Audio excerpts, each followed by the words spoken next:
નમસ્કાર મિત્રો, મારી ચેનલ હિમા હર્બલ કેરમાં હું જયશ્રી પટેલ આપ સૌનું સ્વાગત કરું છું। હાલના સમયમાં વાળ ખરવાની સમસ્યાની સાથે સાથે વાળ રફ થવાની સમસ્યા ખૂબ જ વધી ગઈ છે। તે સમસ્યા દૂર કરવા માટે તમારે કોઈ મોંઘા પ્રોડક્ટ વાપરવાની જરૂર નથી। તમારા જ ઘરમાં રહેલો એલોવેરાનો પ્લાન્ટ તમારા વાળ માટે ખૂબ જ વરદાનરૂપ છે। એલોવેરા વાળને રેશમી અને મુલાયમ બનાવે છે। આ વિડીયોને છેલ્લે સુધી જોજો, તમારા માટે હું એક ટિપ્સ આપીશ।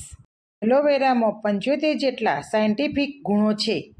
એલોવેરામાં વિટામિન એ, સી, ઈ ભરપૂર પ્રમાણમાં હોય છે। એલોવેરાને 2 કલાક સુધી પાણીમાં રહેવા દેવું, તેમાંથી તેનું પીળું જેલ નીકળી જશે। એલોવેરાના પીળા જેલને એલોલેટેક્સ અથવા તો એલોઇન કહેવામાં આવે છે। એલોવેરા વાપરતી વખતે પહેલાં તેનું પીળું જેલ દૂર કરવું જરૂરી છે। તે સ્કિન માટે પણ અને હેર માટે પણ ખૂબ જ નુકસાનકારક છે।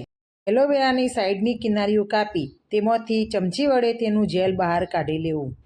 એલોવેરા જેલમાં કેલ્શિયમ, કોપર, સિલેનિયમ, મેગ્નેશિયમ, પોટેશિયમ અને ઝિંક જેવા ખનિજ તત્વો હોય। એલોવેરા જેલને તમારા સ્કેલ્પથી મોડીને તમારી વાળની પૂરેપૂરી લંબાઈ સુધી લગાવવાનું રહેશે।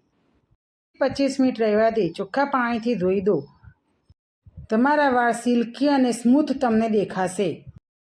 એલોવેરા વાળ ખરતા અટકાવી સ્કેલ્પને હેલ્ધી બનાવે છે। શરૂઆતમાં જે ટિપ્સ વિશે વાત કરી હતી તે હું જણાવું। તમે એલોવેરા જેલના વધુ ફાયદા માટે તેમાં કોકોનટ ઓઇલ અથવા તો ઓનિયન જ્યુસ ઉમેરી શકો છો। આ બંનેના ઉપયોગથી તમારા વાળ રેશમી, મુલાયમ અને ચમકદાર બનશે।